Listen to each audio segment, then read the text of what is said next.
What did Yoda say about fear? Fear, now forgive me, I can't really imitate Frank Oz. Fear is the path to the dark side. Fear leads to anger. Anger leads to hate. Hate leads to suffering. Thanks, Yoda. That's helpful, but that's not really telling me how to process the fear now, is it?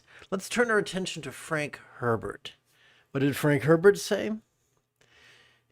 He wrote the Book of Dune, the first in a series of six, and he composed the what's it called? The Bene Gesserit Litany Against Fear. You've probably heard it. I must not fear. Fear is the mind killer. Fear is the little death that brings total obliteration. I will face my fear. I will permit it. So right there, I will face my fear. That's the first step. Let's watch the second step. I will permit it to pass over and through me. And that's the second step. What's the conclusion? When it has gone past, I will turn to see the inner eye to see its path. Where the fear has gone, there will be nothing, only I will remain. Well, that's pretty cool. Let's break it down. How do we do that? 2 steps. What's the first step? Mindfulness. Every time we inhale, whether we know it or not, we access our sympathetic nervous system, ensconced within the thoracic region of our spinal cord. It's wired not for active concentration, but instead to merely perceive, and to do so vulnerably, passively, viscerally, and randomly.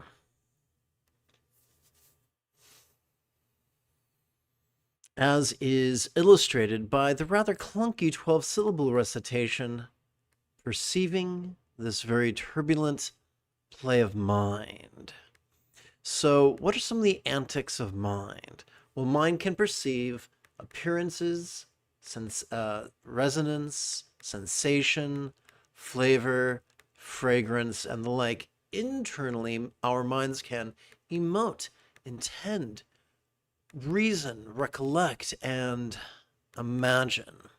So, we might feel the emotion of fear, or we might remember things that we found to be dreadful, or we might just imagine things that are dreadful.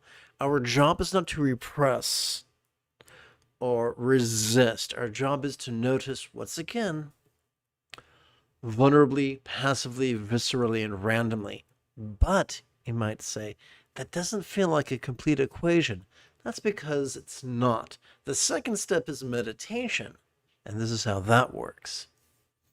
Every time we exhale, whether we know it or not, we access our parasympathetic nervous system, ensconced within both the lower lumbar region of our spinal cord as well as the tippy top of our cervical region. And it's wired for both physical relaxation as well as mental release, as is illustrated by Exhalation's 12-syllable recitation, relaxing into mind's non-graspable nature. So non-graspable is not supposed to be literal. It's figurative. And think of it this way.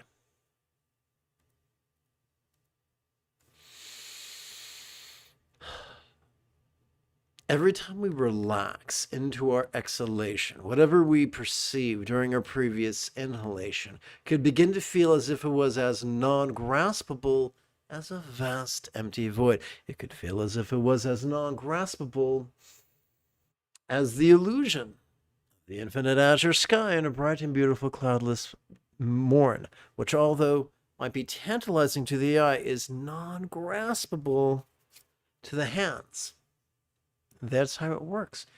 Emptiness is just a metaphor, as is birthlessness, selflessness, deathlessness. Just like emptiness, they're simply metaphors for a naturally occurring experience that happens every time we step out of our own way and allow our bodies to relax into each exhalation just the way they have evolved to.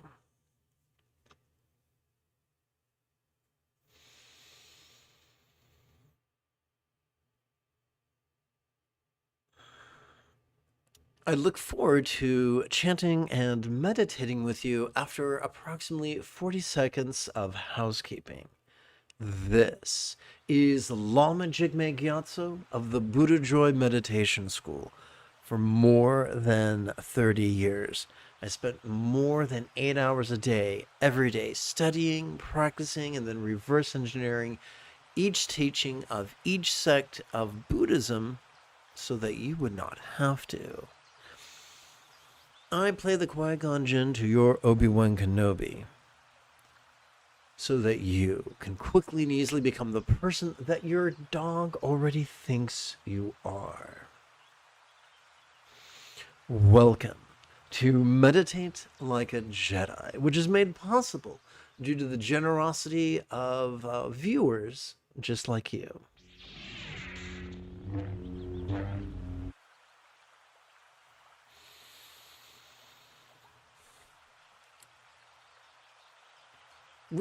There's a sense of closure when we do a short chant before and after meditation.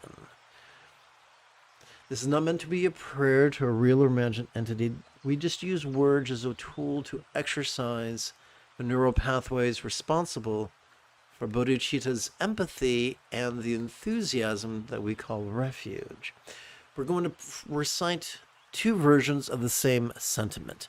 The first recitation is more literal, and we're setting it to a triplet chant.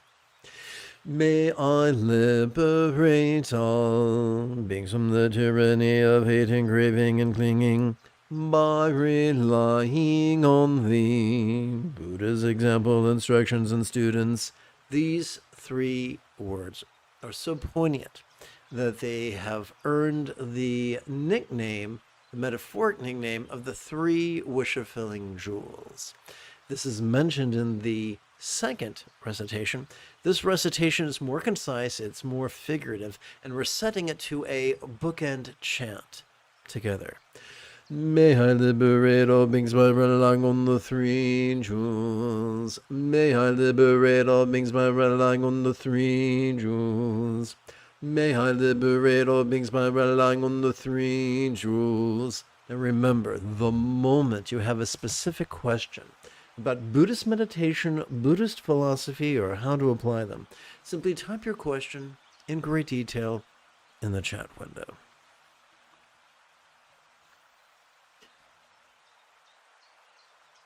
So now together as a team, let us meditate as transformatively as Obi-Wan Kenobi upon the toasty sands of Tatooine under the continued guidance of the Force Ghost of Qui-Gon Jinn. As children, one of our caregivers might have bolted training wheels to our bicycle. It was clunky but effective. Similarly, let us start with a clunky exercise, the 12-syllable exercise that we explored during the opening lesson.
Together as a team,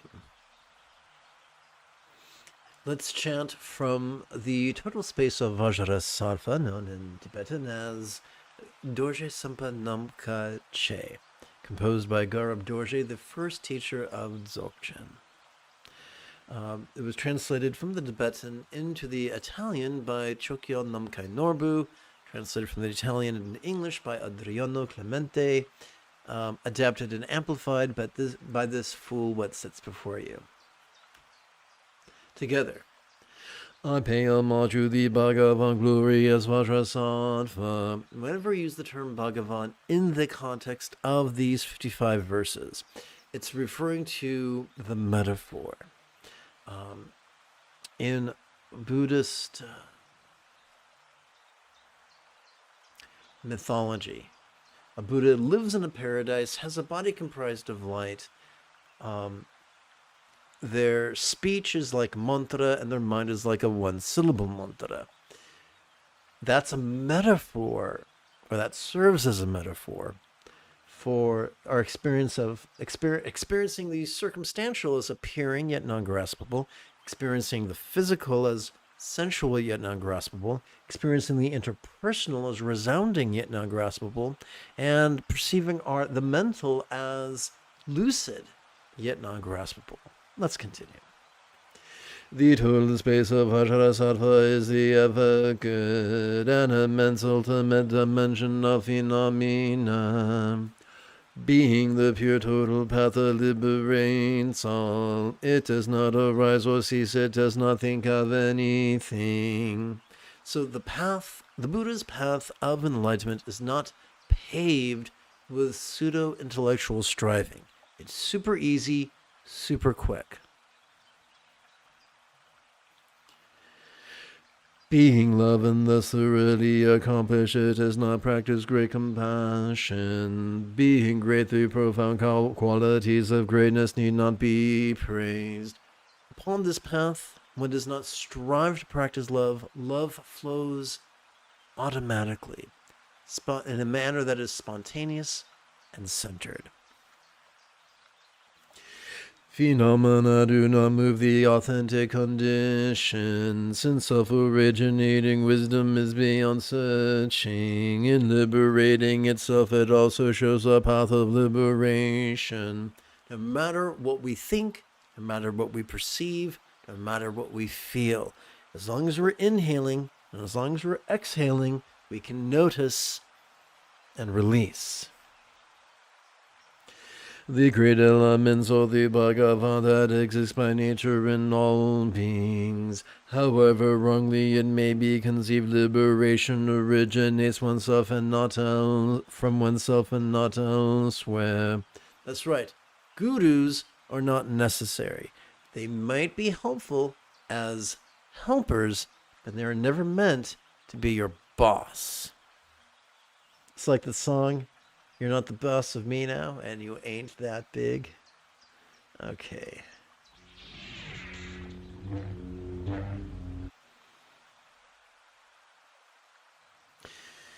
We're now going to remove the first of two metaphoric training wheels and reduce our exercise from 12 syllables down to 3 syllables.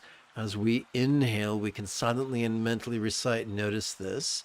And as we exhale, we can silently and mentally recite, "Relaxing."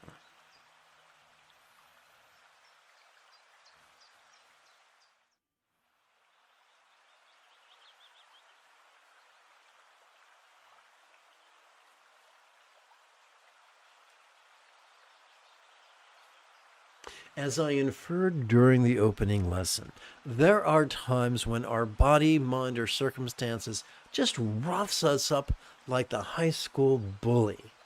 And when that happens, playing with labels can be useful. So our opening lesson was about fear. So the next time you feel fear, you could always work with emotion, relaxing.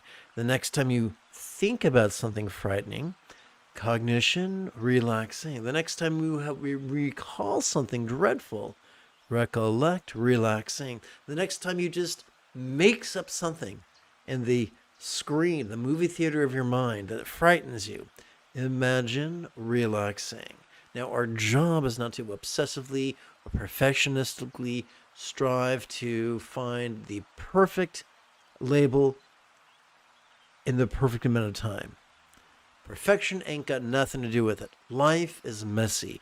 We're born naked, screaming, and covered in filth. And that's how many of us die. Life is messy. The sooner we embrace it, the sooner we will triumph.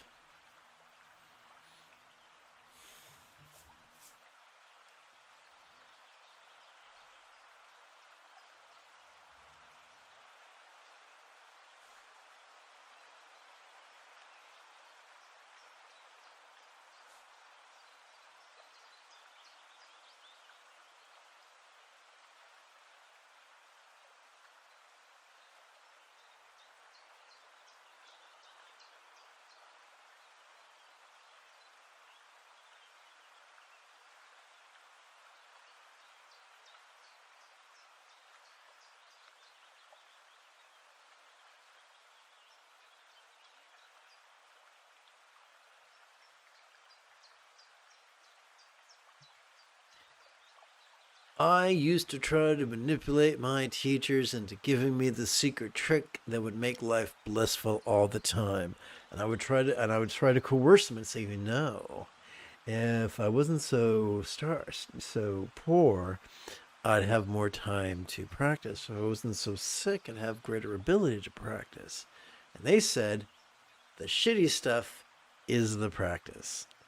Harumph. Like a child trying to coerce his parents into not forcing them to eat broccoli, most meditation students are unsuccessful in manipulating their instructors.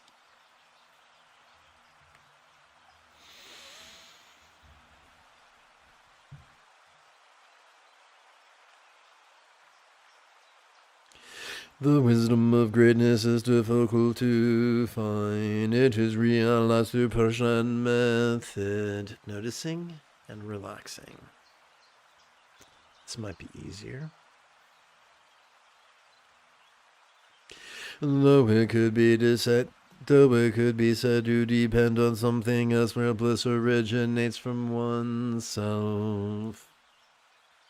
The great miracle is not difficult qualities and capabilities. Through subtle understanding of the authentic condition of it immediately arise from oneself.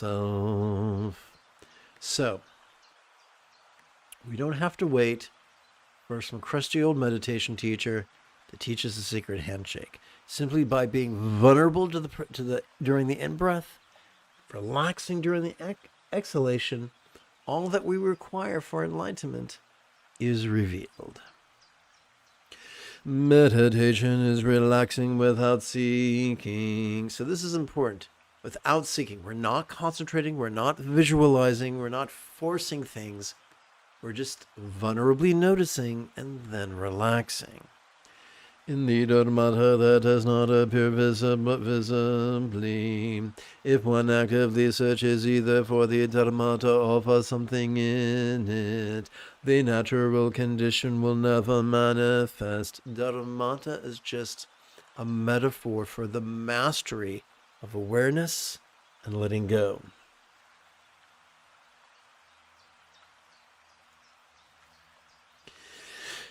This supremely secret reality cannot be heard through the sense of hearing. Likewise, it cannot be expressed by the tongue, not even in the slightest. This is not a question of literal secrets, but metaphoric secrets. All the secrets are revealed simply by noticing and relaxing.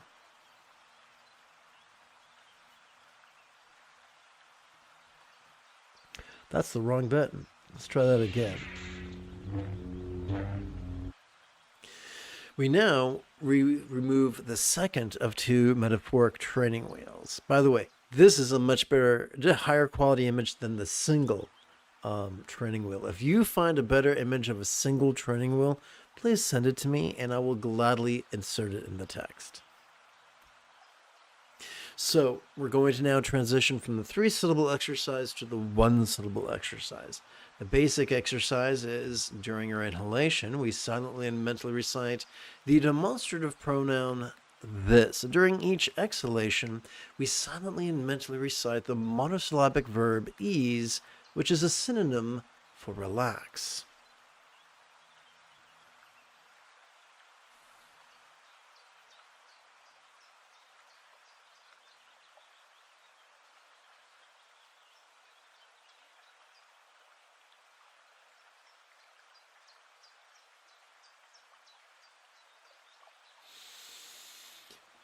Converting three-syllable labels to one-syllable labels often requires poetic license, so we can refer to physical sensations as form and emotional sensations as feel.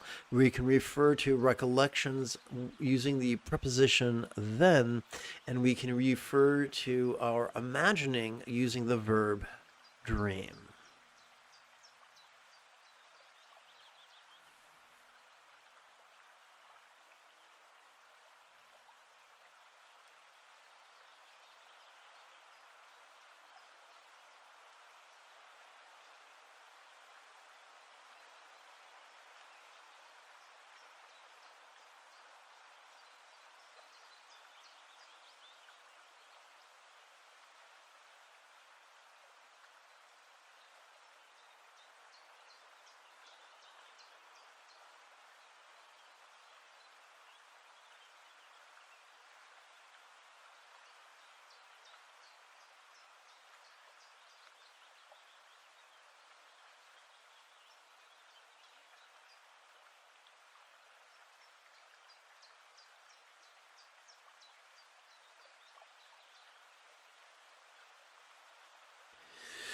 The suffering of beings is the bodhicitta that only manifests while pervading all. Without ever being moved, it abides equally just as it reaches space. Whenever we notice, whether we notice the good, the bad, or the ugly, our response is the same. Relax. Just like the song by Frankie Goes to Hollywood. That which is the equality of all distinctions is conceived by saying it is karma. Were it really under the power of karma, self-originating wisdom would not exist. So the author here is showing us that he's using figures of speech.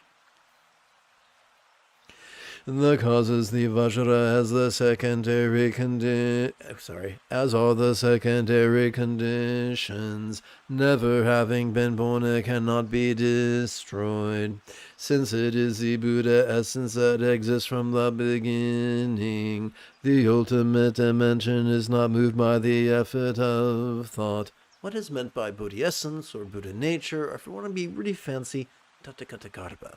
Simply this. We have a central nervous system that's fully equipped. It's it's loaded with all the features. We got a sympathetic nervous system so we can notice. We got a parasympathetic nervous system so we can relax and release. And these two, as a team, empower our anterior cingulate gyrus, which help us to be empathetic. These three are our birthright. No one can take it away.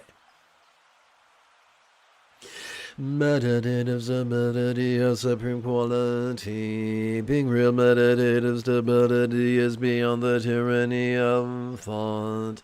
Without applying thought or purifying in accordance with nature.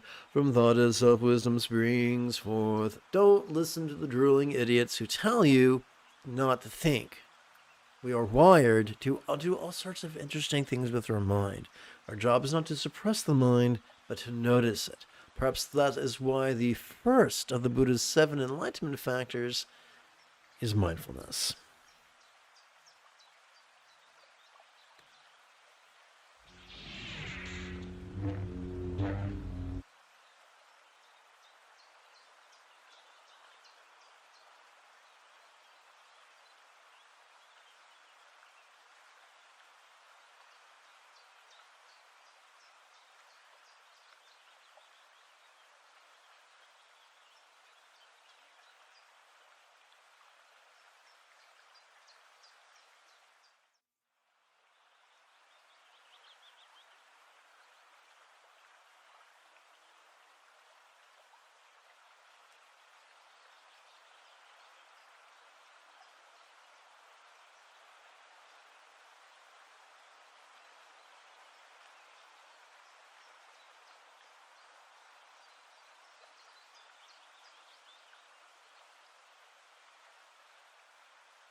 Coining the expression gateway to the subtle, they seek the path by isolating the mind, maintaining isolation in a secluded place. If we examine well, this is conceptual meditation. Austerities are not required. They coined the terms cause and effect, but both virtues and negativities dissolve completely. They say we will get out of this world and nurture supreme complacency and accepting and rejecting. What is the fundamental duality? Pushing and pulling, dreading and desiring, hoping and fearing. So our job is not to escape this world. Our job is to make peace with whatever we notice, whether that which we notice is external or internal, physical or mental, pleasurable or painful, interesting or boring, glorious or grotesque. As long as we notice and relax, we're doing awesome. Welcome to the lazy bastard path of enlightenment. Attachment and non-attachment are the path of woods, and something in the middle is the same like an echo. Happiness and suffering have the same cause, said Vajrasattva, Lord of Beings. So we're not referring to a real or imaginary entity. We're referring to an archetype. Attachment, anger, and ignorance arise from the path of enlightenment's total bony. The five sense objects of enjoyment too, also to be the ornament of the Dharmadhata dimension. Our job is not to fear pleasure, nor is it to chase pleasure. Whatever comes our way, we notice and release. What is the essence of morality? Love. Centered and spontaneous.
The Buddha was big on the number 4. 4 Noble Truths, 4 bases of mindfulness, and the like.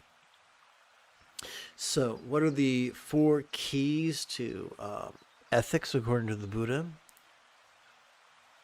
Loving intention, kind communication, kind conduct, kind commerce. If you consistently choose love and kindness, everything else will take care of itself. Practice mindfulness and meditation, and then loving kindness becomes automatic.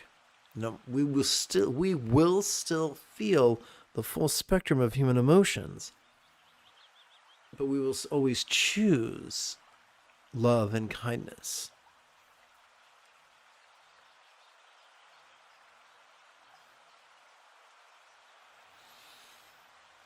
Space is beyond the arising of thought, and thought itself is like space, without attachment from space dedication. Once great A manifests as space. Whatever we notice as we breathe in, once we relax into our exhalation, that which we notice during our inhalation could feel as non-graspable as empty space. Whatever dreads we notice as we breathe in, through the act of relaxing, are avoided. Whatever desires we notice as we breathe in, the obstacles to those are destroyed as we relax. This is what we call effortless manifesting. Thought-free equality is the Dharmakaya mastery of awareness and letting go. Like the moon's reflection in water, it cannot be grasped. Let's do the quick adjustment here. Through the energy manifestation of Samantha Mantra, the Hale Kale or thousand consonants are profoundly displayed.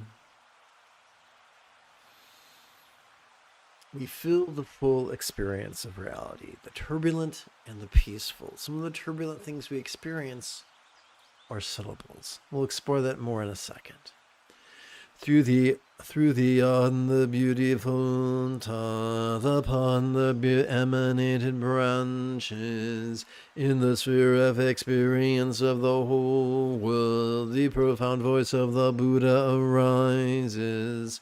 So yes, there are syllables, and yes, certain syllables can affect the way we feel physically, but it is the sphere of experience, it is vulnerability perception that is the ultimate voice of the Buddha. Wonderful the sphere of experience of the Buddhas is not a place to be found by searching, and like the phenomena of the six senses, it is also not an object we should grasp after. This sphere of perception is as close as our next inhalation. Those who search for it are like the blind reaching for the sky.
The gradual path of purity that leads higher and higher does not correspond to the nature behind action.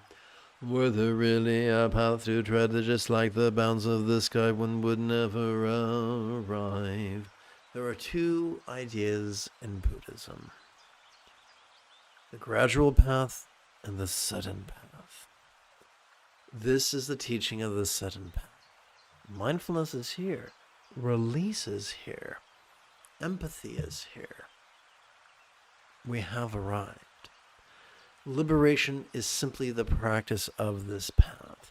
Enlightenment is simply the mastery of this path, which we can accomplish in 7 years, or 7 quarters, or 7 months, or 7 fortnights, or 7 weeks, or even 7 days.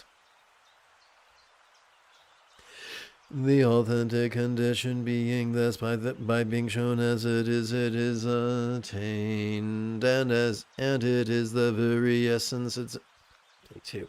As it is the very essence's manifestation ariseth from it. Oh, how marvelous! Easy peasy lemon squeezy. Time past and time present, or the authentic condition that is complete in its own place.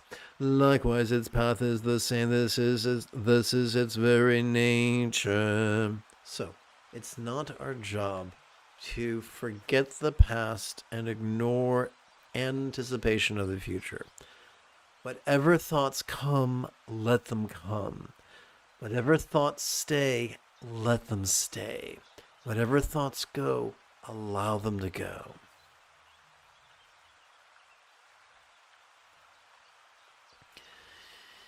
The universal path that is the same as that is like the moon in the basis of its reflection. As it is the absolute equality of all, it is not realized with a limited view. Come, let us let go of our preconceptions.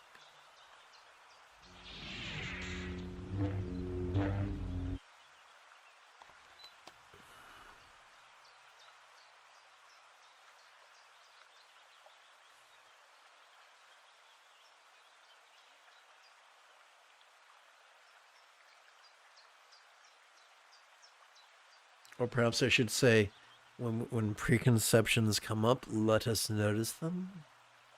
And then as we exhale and we relax, we can feel ourselves letting go of them.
Present bliss and later bliss are what is directly experienced and what ensues from it.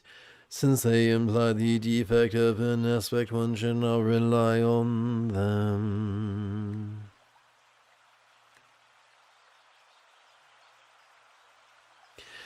The three times are one without distinction, both past or future, it exists from the beginning. Since all pervaded by the Dharmakaya, that is the mastery of awareness and releases the same. It abides in nature's total greatness. Finding oneself in the three realms of existence, all is just a name and a magical illusion. Even the great status of a Chakravartin universal king, being a magical illusion, is an abode to purify. We label things, and then we become enchanted by the labels we use. Labels are like a finger, and the things that they label are like the moon. Let us not be so focused on the finger, we lose sight of the moon. For those whose attitude depends on time, it does not manifest in time. If one practices with an aspiration without being free,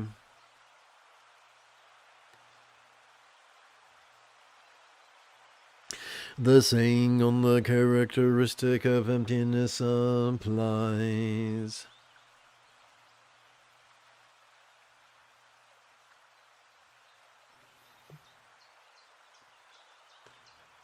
As we breathe in, we might notice attachments. As we relax, we might release attachments.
It is one totally beyond an aspect. The yogi draws in the pathways of birds in the sky. In the essence that never occurred and never originated. Where are all phenomena supposed to exist? Our exhalations, relaxation, can make life feel like a magical illusion. Outer and inner, or both the outer is the inner. The profound is not an object of understanding, not even a part of it. Existence is only a name, the power of mistaken existence. Thus one remains separate from the equality of meditation.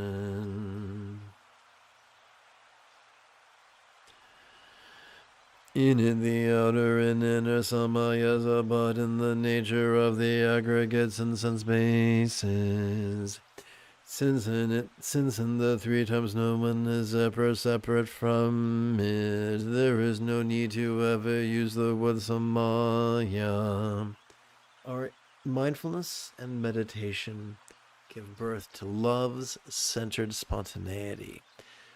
The essence of the path is to allow our choices and our utterances and our deeds to flow with love's centered spontaneity effortlessly. Immovable, it is a symbol of the body, unshakable, it is wisdom. Not taking hold of anything, it has no self.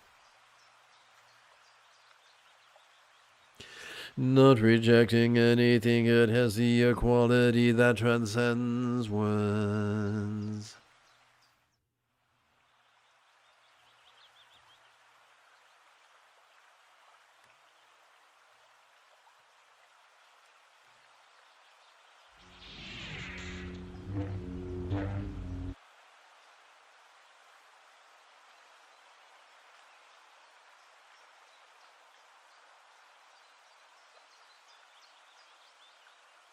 Welcome to this evening's live stream. The moment you have a specific question about Buddhist meditation, Buddhist philosophy, or how to apply them, simply type your question in great detail in the chat window. In the interim, as you breathe in, you could silently and mentally recite the demonstrative pronoun this. As you exhale, you could silently and mentally recite the monosyllabic verb ease, which is a synonym for relax.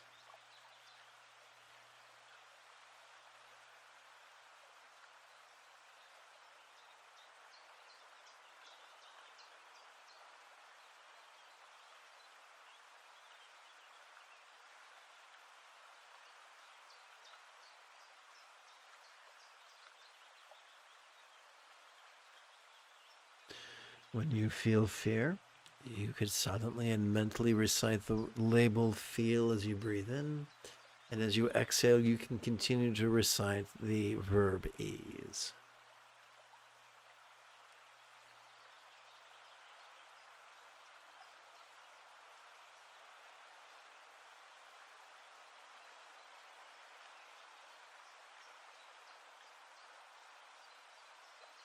This does not make the fear go away, but it does harness the fear so that it serves us on this, the path of enlightenment.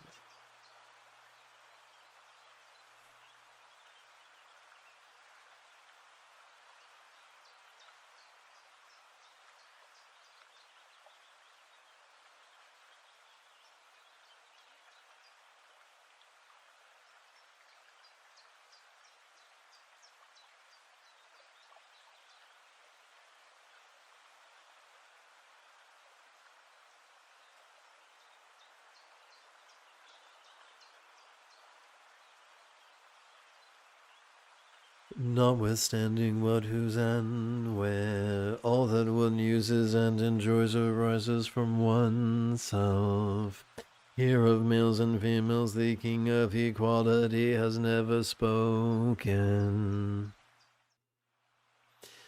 Let us transcend sexism, racism, classism, speciesism, homophobia, and the like.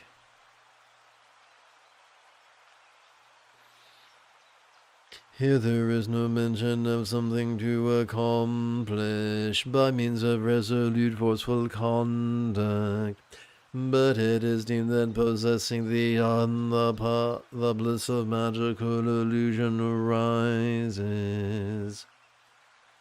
Since nature cannot be defined in one single way, it appears according to how one looks at it. Even the bliss from the effort and the wish for its manifestation is a great hindrance and defect. There's all kinds of quote-unquote magic we can work. Magic of ritual or visualization or chanting. But it's far better to practice the lazy path of noticing and relaxing in harmony with inhalation and exhalation. In all the secondary methods for Bodhi enlightenment, one meditates on the attributes of a tantric archetype like the moon's reflection on water. But even if something untainted and unattached results, such meditation is like the sphere of experience of an ordinary person. The author of this text is freeing us from the energy suck and the time suck of making offerings and visualizations and supplications, and reminding us to put that malarkey aside and just notice and relax.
Although by identifying with the body of the great wrathful one archetype, with its body wrathful grimaces as well as attributes, with even the suitable concretely actualize the authentic condition of the quiescent state is not seen. Just because something's difficult doesn't mean it is useful. Just as the top of a palm tree is cropped, and just as a seed is burned by fire, likewise the dominion of the power of powerful emotions may be prevented, as some have taught. All the hundreds and thousands of methods, according to what one practices, bear the specific fruit. But since enlightenment is beyond the conceptual characteristics, it does not manifest from these abodes. We can beat ourselves up and try to repress our emotions, but that will not make us into Buddhas. What do we do with our emotions? We notice them and relax into them. Whether we're experiencing an outward meltdown, an inward meltdown, or an inward shutdown. If we act quickly, we can interrupt the pattern and transcend our habitual sufferings.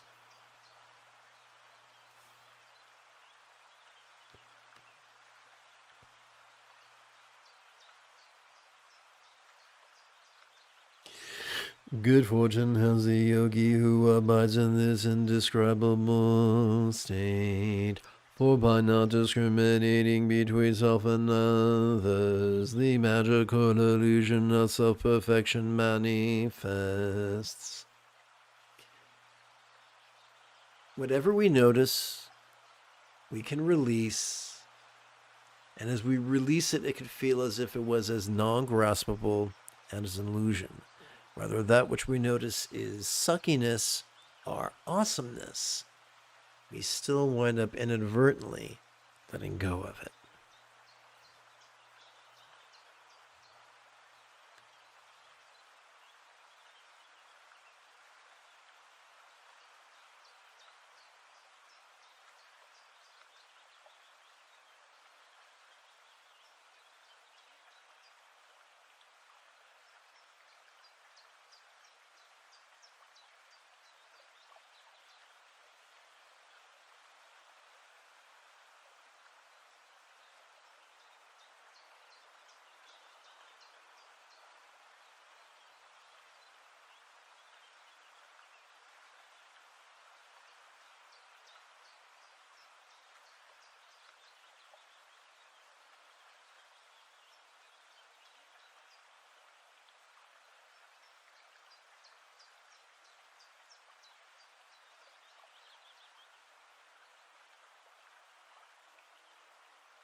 As nothing is excluded, it is perfectly complete. It is unchanging and remains straight. Boundless like space, it is not a phenomena that depends on something else. The spontaneously existing total bliss arises from one's recognition through the very power of incomparable wisdom. Reality does not originate from anything else. It is easy and difficult, and it is difficult because it is easy. It does not manifest directly, but is all-pervading.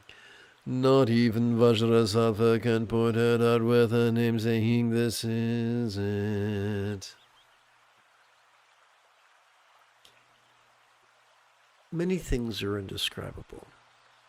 The scent of a newborn baby, the taste of a papaya.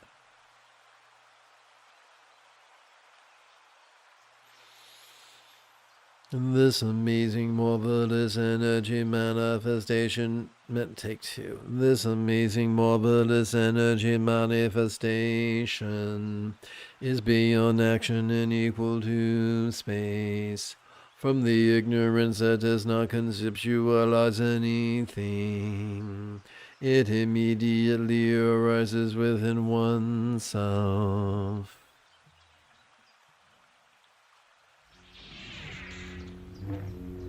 And when we speak of energy, we're talking about experiential momentum.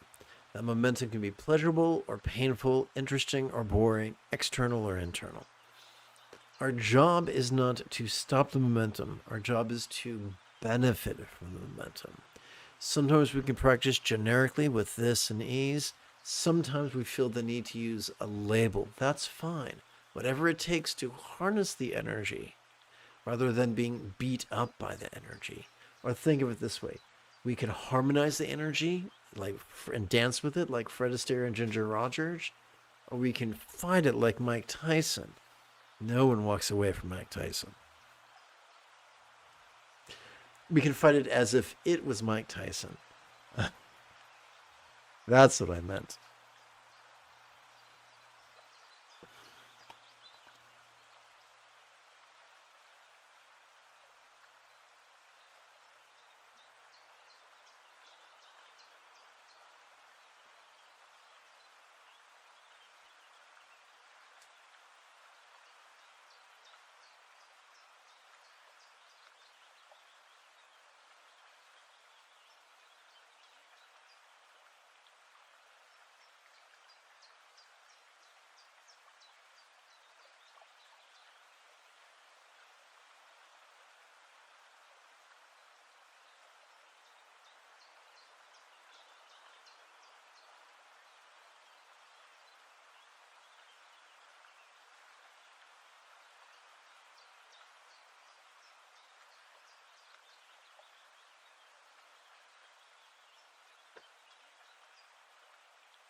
This is the path equal for all, that naturally abides in all beings. But since ordinary people order due to defilement, it is like when the doctor has to find the medicine. This is not the path of elitism. This is the path of egalitarianism. What is the difference between the ordinary folk and those who are not ordinary? Noticing and releasing. We all are capable of it, but not all of us have had the blind stinking luck to receive the instructions that you have already received. Mazel tov. In the domain of understanding is total bliss. That itself is like the utterly pure land of Vanti, when the lights concentrate from all sides.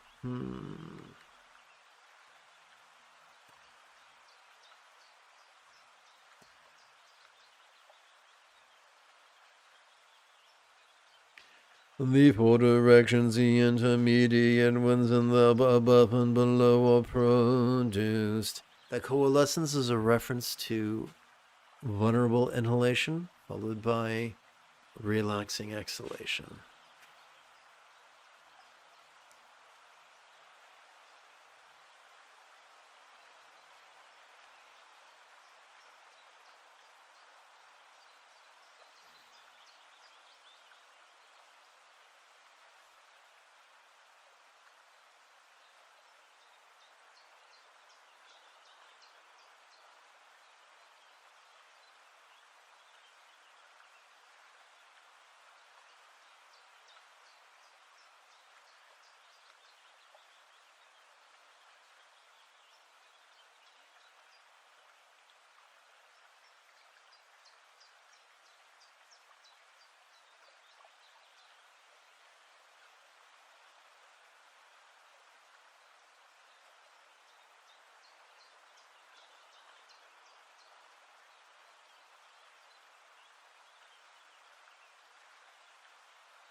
From the indefinite colors of the rainbow, the features of the five Buddha families manifestly appear. And likewise the moving particles and the unmoving environment, but it is superior to the five elements. So there is no need to participate in an elaborate body mandala visualization. For the components of our bodies are as sensual yet non-graspable as the five dhyana Buddhas inferred in this text. It is not about in the designations of past, future, and present, understanding that it has no arising nor ceasing. That itself is the integration of the three times in the total state. Birthlessness and deathlessness are simply metaphors for that which we physically experience when we relax into our exhalation. Being equal, there is nothing to arrange gradually. Being one, it is beyond dedicating something in a direction. Although the ornaments of accumulated offerings are arranged, since they exist by nature, there is nothing to arrange. Ain't no need to make offerings. The Buddha taught better 1 hour spent in meditation than a life spent in ritual.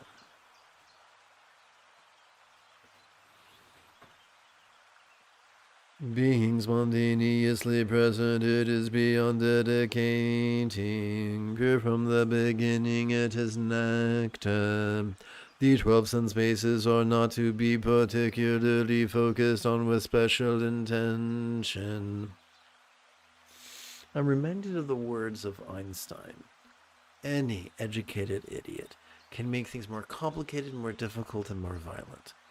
But it takes a lot of courage and a little bit of genius to move in the opposite direction.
The intention of the mind, the donor, arrays all through the power of perception.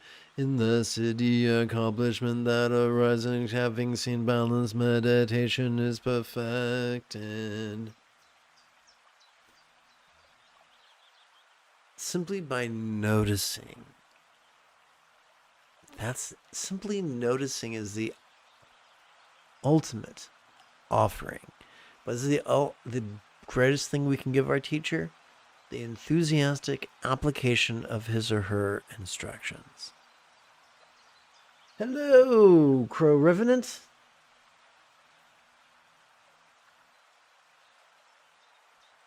And now I've got the raven in my brain.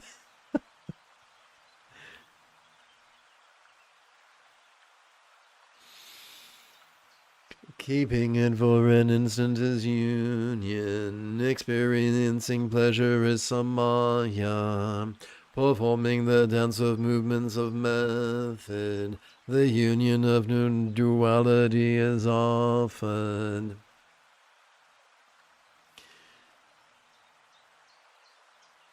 How do we react to pleasure? We notice it and release it.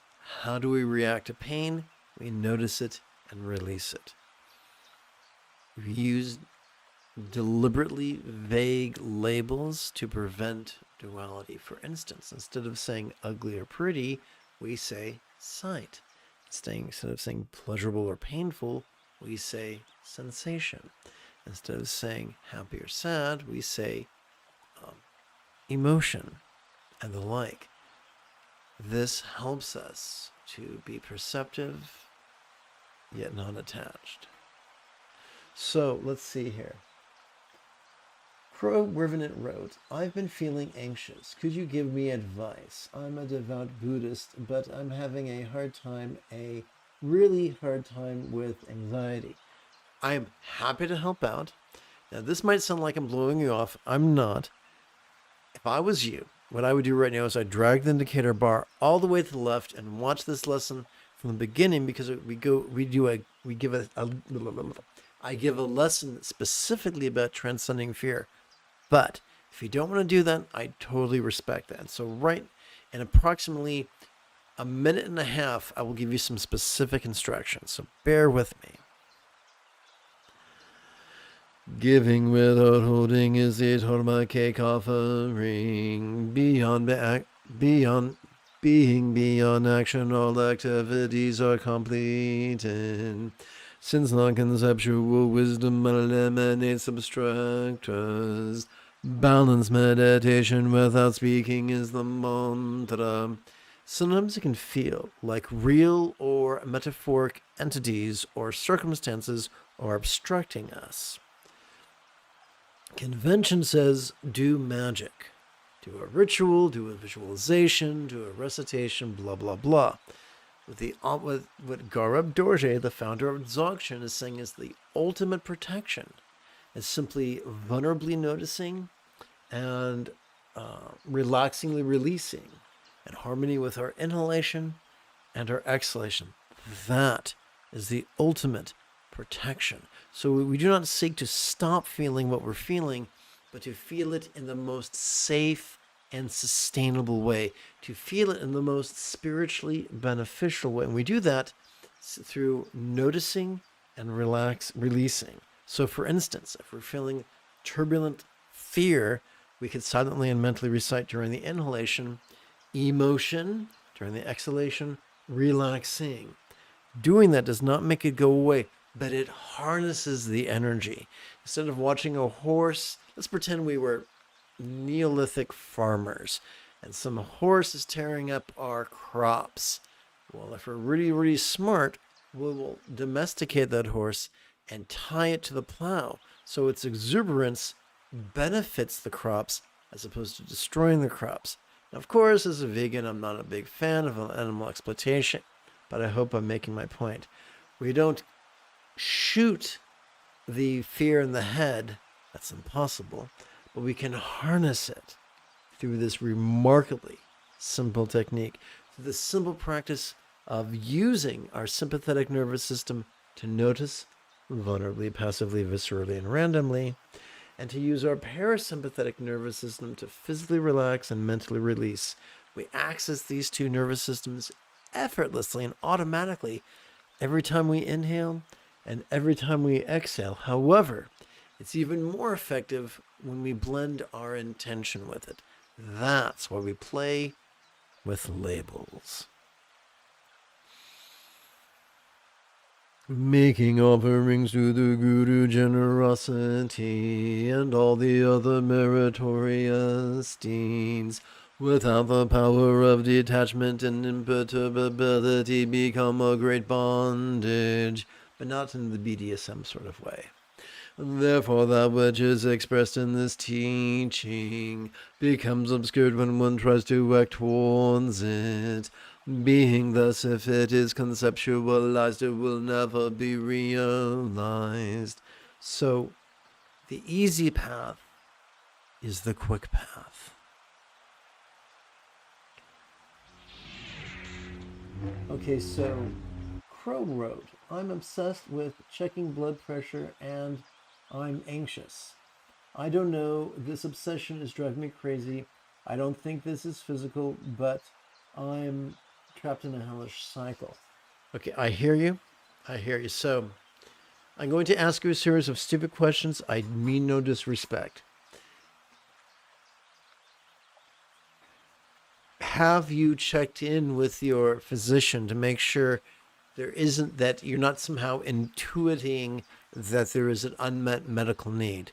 Because the last thing we want to do is ignore our body's efforts to save our life. Number two, if you've already done that, then this can really help. So I think you'll agree with me that this is a simple technique.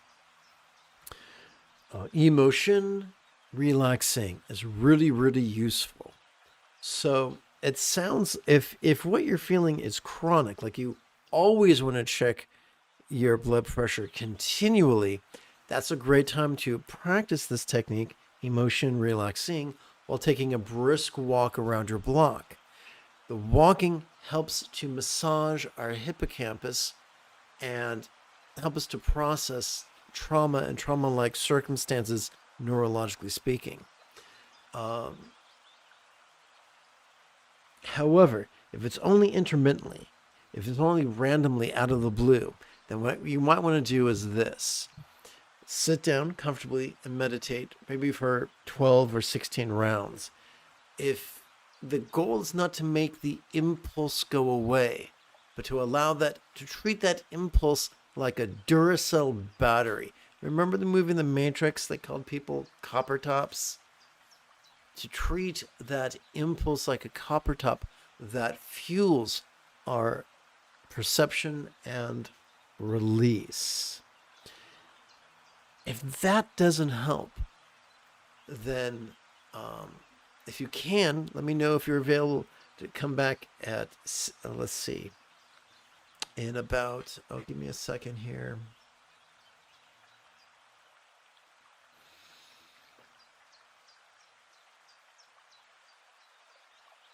In about 11 hours or so, and I'll teach you some different techniques or additional techniques to help.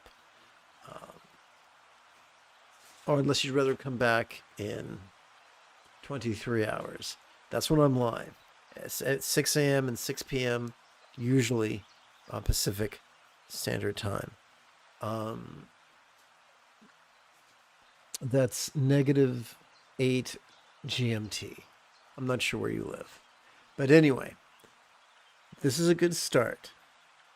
So I'm going to wrap this up now. But if you need me to work with you some additional techniques, definitely come back in a few hours. Oh, okay. Forgive my pronunciation. Bienvenido. Let's see. So quick like a bunny, I'm going to hit this button and this button. Okay, folks, let's seal this evening's practice with a bit of the old chanting. We'll begin with kind ethics and conclude with the 4 immeasurables. May all beings practice of kind communication, conduct, and calmness for the spontaneous and uncontrived. So, Crow Revenant, if you're still there, please let me know if you've spoken to your physician about this. May everyone be free from misery, may everyone be happy, may no one be separated from the happiness. May everyone have balance from the tyranny of hating, craving, and clinging, freed.